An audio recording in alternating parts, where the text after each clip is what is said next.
Scientists have been trying to get a handle on methane and the effect that it's having on our climate and on climate change.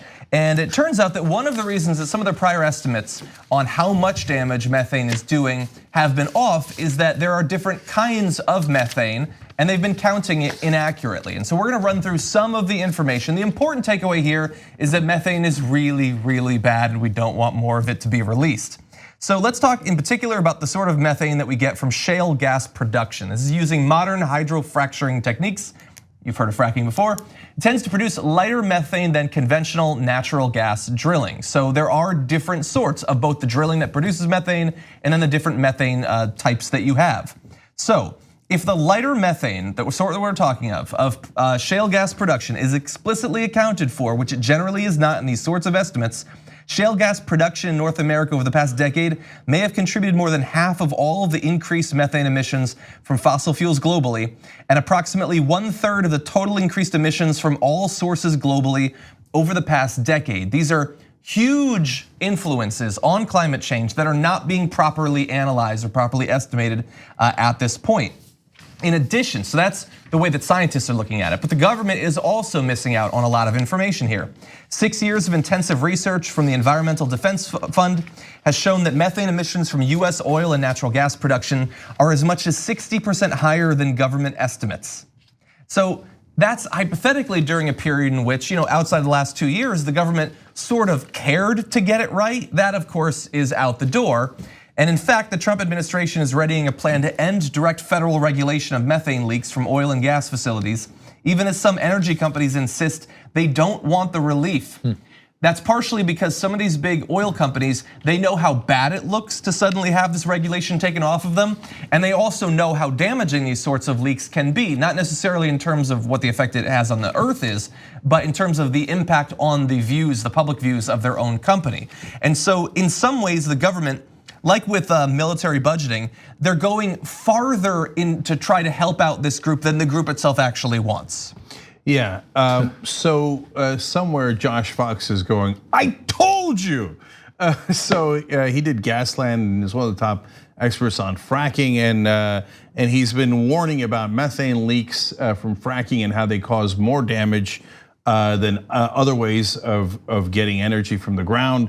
Can I mention that number just because I probably should have said it earlier, but if you have not been following methane as closely as I have, it traps heat in the atmosphere roughly 84 times the rate of CO2.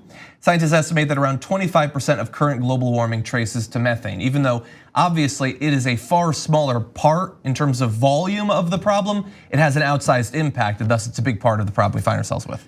Yeah, and so when they released the Green New Deal, the right wing made up this thing about how they wanted to ban cows. Of course, that wasn't remotely true. They lie all the time.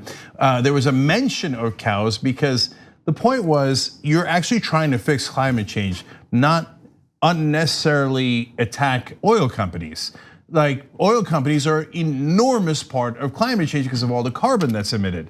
But cows, other farm animals, literally their farts, their burps, I know it sounds funny, it creates methane. And methane is 84 times worse than carbon. So if you're taking a real look at a real problem, you would wanna address all those things. It doesn't mean you get rid of cows, it doesn't mean any of that. It's just you have an honest conversation about how do you stop these different things if you were a scientist.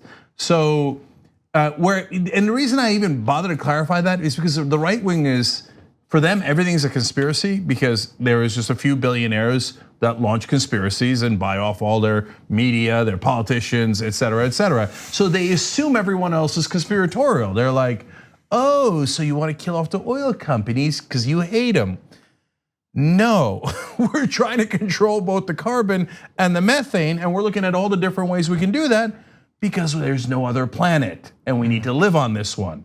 And so when we see that methane is leaking more from fracking than we originally anticipated, that is a very big cause for concern because originally the thought was, well, fracking has other problems, but it's actually cleaner than getting, for example, coal, which emits a lot of carbon. But if it turns out it's leaking more methane, that will swamp the amount of carbon that coal is putting into the air. So, I mean, if we had a conspiracy, the left did, and we just arbitrarily hated coal or oil, we would be against this. We'd be like, oh no, coal is the enemy. Yeah. No, we care about facts and science and actual data. And it's incredibly important because even some people politicians who claim I take climate change seriously and that's why I have this plan to do something about it eventually. Sure, we're gonna spin up all these new technologies, it's gonna take 30, 50 years, and during that time, we're gonna use natural gas as a bridge fuel. It will be a bridge to the future technology that will eventually fix everything. But the issue is if the bridge is as bad or potentially worse than the things that it's bridging over, then that is a horrific plan that we cannot afford to put into effect. Now, I was doing some research on, obviously we know Donald Trump, he wants to like full speed ahead. We're gonna have tons of these projects, more frac gas power plants. And by the way, just to give you an idea of how big of an issue it is, a recent report from Food and Water Watch identified more than 700 frac gas infrastructure projects that have recently been built or proposed for development. So this is full frac ahead on these projects. But if you listen to Democratic presidential candidates, many say that they would ban fracking. They say it, take that with a grain of salt. But the ones who have said it are Biden, Booker, Buttigieg, de Blasio, Gabbard, Inslee, Messam, Sanders, Warren, and Williamson. Almost all of the others have said that they would not ban it, but they would regulate it more. There's a few, I think Castro might have moved over to ban since then. But Steyer's for banning. Steyer too, this is before he had launched into the candidacy. Can't we all just ride bikes like the Dutch and not you need any of this crap? The only thing I like about fracking is the actual word. Like, get the frack out of here. Like, it feels like a good Battlestar. It's a great word, but other than that, it's a disaster. And this is part of the problem with the distractions that come about with Trump's culture wars. Is that we all get so caught up in them, where a news piece like this isn't as sexy and is not as prevalent, but it's very true. I mean, fracking has a lot of problems, and this is one of the big ones.